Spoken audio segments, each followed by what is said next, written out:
أنا عندي سؤال. سؤالي هو: عارفين الناس اللي بيلعبوا بالكلام؟ يقولك حاجة ويديك عكسها ويقولك لا أنا ما قلتش، بس هو المضمون كان كده.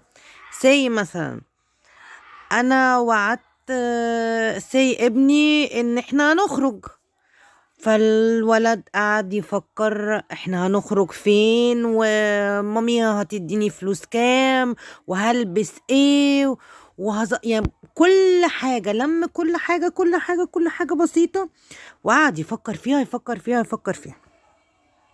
خلاص، هو انا ما غلطتش وهو ما غلطش، بالنسبة للاتنين، بالنسبة للطرفين. فالولد جه قال لي يلا نخرج، رحت واخداه من ايده، خرجته من الأوضة بتاعته، خرجنا قعدنا في الليفينج. فالولد بقى بيبص لي يلا نخرج، هو فهم اللي احنا هنخرج بره، هنخرج نتفسح.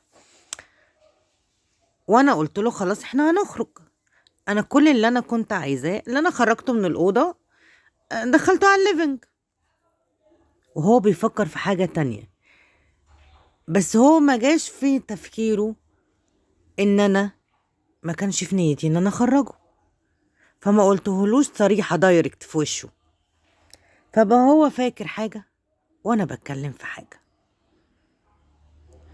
في اوقات كتيرة الناس بتلعب معانا نفس اللعبة دي، ناس معينة وناس بقوا كتيرة جدا. انا فعلا ما كانش في نيتي حاجة،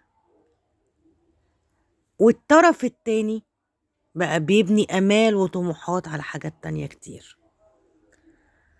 الناس اللي بتلعب معانا بالكلام، الغلط فيهم ولا الغلط فينا ان احنا بنقعد نبني امال كتير قوي؟ هستنى منكم الإجابة بسرعة.